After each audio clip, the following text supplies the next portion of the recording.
안녕하세요. 피부성형외과 이시우 원장입니다. 오늘은 보형물 제거 수술에서 귀 연골막 이식과 관련된 Q&A 영상을 준비해 봤는데요. 저희 공식 카페에 직접 문의해 주신 내용들을 포함해서 귀 연골막 이식 관련해서 궁금하시는 질문들을 하나씩 읽어보면서 답변 드리도록 하겠습니다.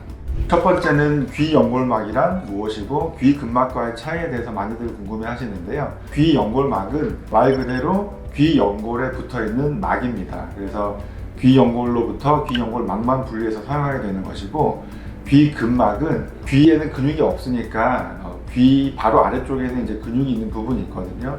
그 부분에 있는 근육의 막을 일부를 채취해서 사용하는 것을 얘기하는데, 사실은 귀 근막이라고 했을 때 정확하게 어느 부위를 얘기하는지 애매할 때가 조금 있어요. 그렇지만 귀 연골막은 연골에 붙어 있는 막을 사용하는 것을 얘기하는 것입니다.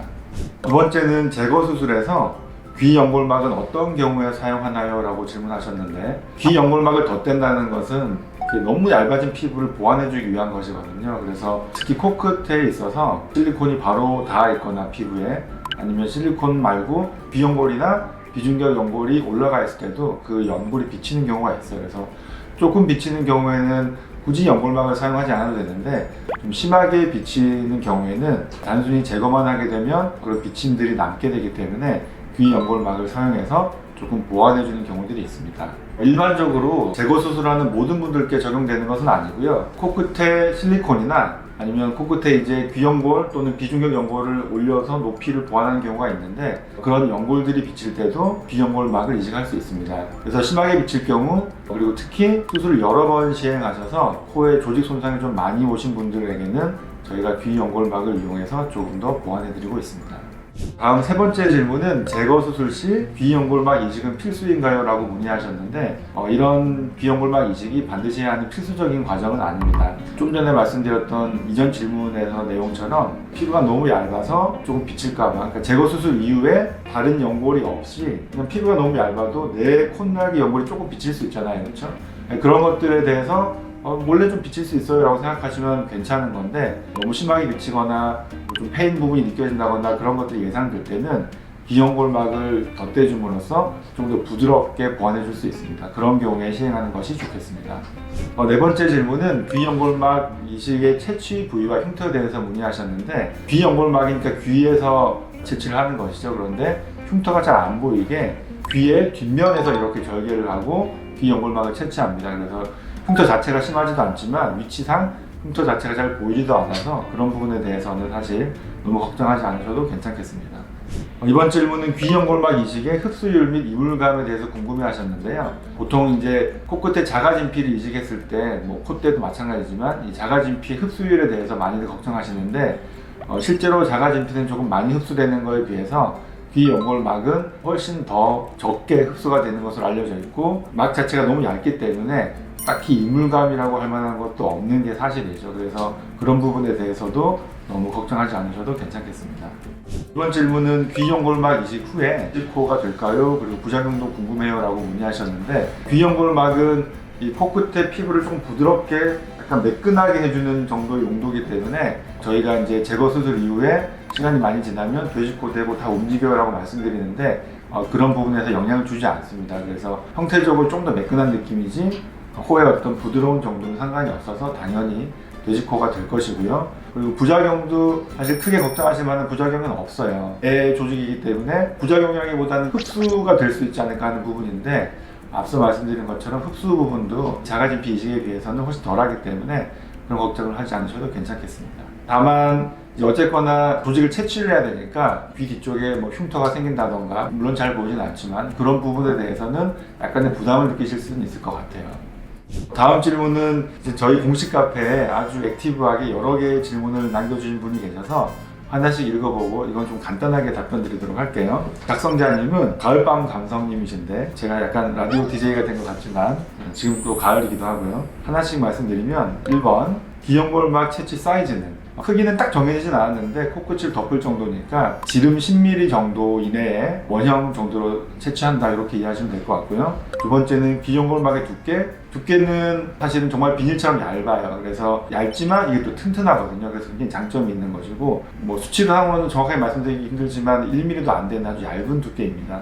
세 번째는 귀연골막 안 녹는 실로 묶는다는데 어디다 묶으시는지라고 또 문의하셨는데, 일단은 안 녹는 실로 고정하는 게 맞고요. 안 녹는 실이 좀 더 깔끔하기 때문에 그렇게 하는 것이고, 사실 안 녹는 실이라고 해서 문제가 되는 건 아니에요. 그리고 고정하는 위치는 코끝에 해당하는 부위고, 그러면 내가 의도하는 부분에 맞게 콧날개 연골에 그 해당하는 부위에 이렇게 고정을 해주게 됩니다. 정확하게 설명드리기는 어렵지만 코끝에 해당하는 부위다, 이렇게 이해하시면 될 것 같아요. 다음 네 번째는 귀 연골막을 갖다 대면 조금이라도 덜 퍼지는지, 콧볼이 퍼지는 걸 문의하셨는데, 사실은 약간 그렇게 해드릴 수 있어요. 왜냐하면 어떤 분들은 제거 수술하면서 콧날개 연골을 묶어주는 병원이 있다던데 이렇게 말씀하시는데, 저희는 콧날개 연골을 직접 묶어주지는 않습니다. 묶어준다고 해서 막 코끝이 높아지는 것도 당연히 아니고, 그리고 콧날개 연골끼리 묶어주면 붙어있는 상태에서 피부가 덮이고 이렇게 누리는 힘을 받으면 이 연골이 꺾이는 병들이 올 수 있어요. 그래서 콧날개 연골끼리 직접 묶어주지는 않는데, 대신에 생각해보면 모아서 묶어주면 좀 퍼지는 걸 줄여줄 수 있을 것 같잖아요. 그래서 저희도 그렇게 해드리고 싶은 욕심이 있으니까 이때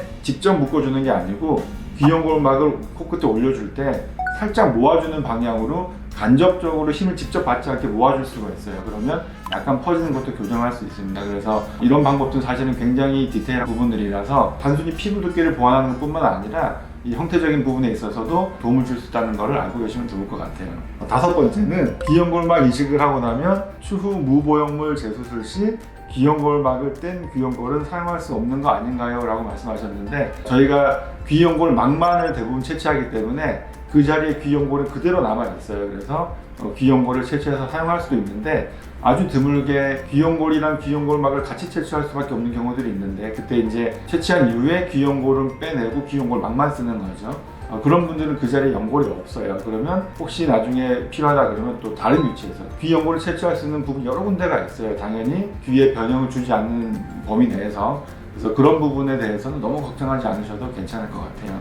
여섯 번째는 귀연골막은 재생되나요? 라고 문의하셨는데, 똑같이 딱 재생된다 이런 개념이 아니고, 어쨌거나 우리 몸이 회복되는 과정에서 그런 귀연골막 비슷한 조직들이 다시 회복이 되거든요. 그래서 그런 부분에 있어서도 결손으로 남는 거 아닌가 이렇게 걱정하실 필요는 사실은 없을 것 같아요.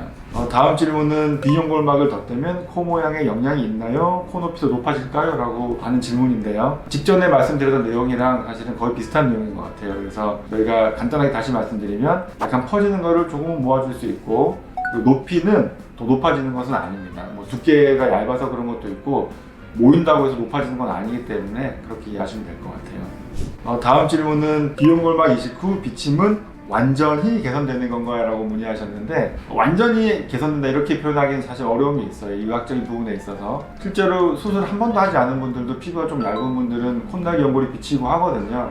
그런 것들이 비정상이 아닌 것처럼 제거 수술 이후에 귀연골막을 하게 되면 많이 좋아지고 개선되지만, 피부가 워낙에 얇은 분들은 이렇게 내 연골 자체에 약간 음영 이런 것들이 비칠 수도 있어요. 대신에 하지 않으면 그게 더 안 예쁘게 비치는 거고, 하게 되면 좀 더 부드러운 느낌이 나서 그런 부분에 있어서 개선의 효과를 볼 수 있다라고 이해하시면 될 것 같습니다. 이제 마지막 질문인데요.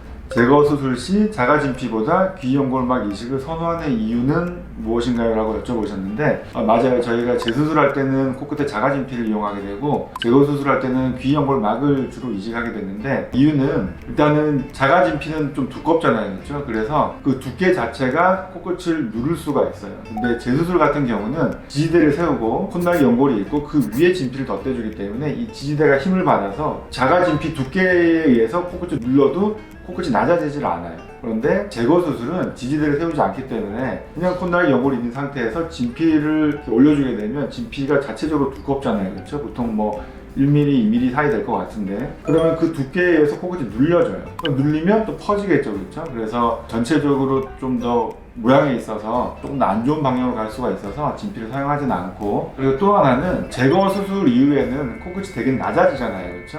낮아지게 되면 이 피부 긴장도가 줄어들어서 얇았던 피부가 조금 두꺼운 방향으로 오게 되어 있어요. 그래서 얇은 귀연골막으로도 충분히 보완을 할 수가 있는데, 재수술 같은 경우에는 높이를 더 높이는 경우들이 많고 아니면 되게 비슷한 높이를 다시 할 수도 있고, 재수술은 수술이 한 번 더 진행되니까 이 상태보다 피부는 더 얇아지는데 긴장도는 그대로나 더 높아져요. 그래서 좀 더 두꺼운 자가진피가 더 좋은 것이죠. 아까 말씀드린 두 가지 이유로 인해서 제거 수술을 할 때는 자가진피보다는 귀연골막 이식을 더 선호하고 있습니다. 코 보형물 제거 수술에 있어서 귀연골막 이식에 대해서 많이들 궁금해하시는 부분들을 Q&A 형식으로 풀어봤는데요. 조금이라도 도움이 되었으면 좋겠습니다. 혹시 더 궁금한 게 있으시거나 영상에서 다 못 다룬 부분이 있다면 저희 공식 카페에서 편하게 질문해 주시길 바랄게요. 감사합니다.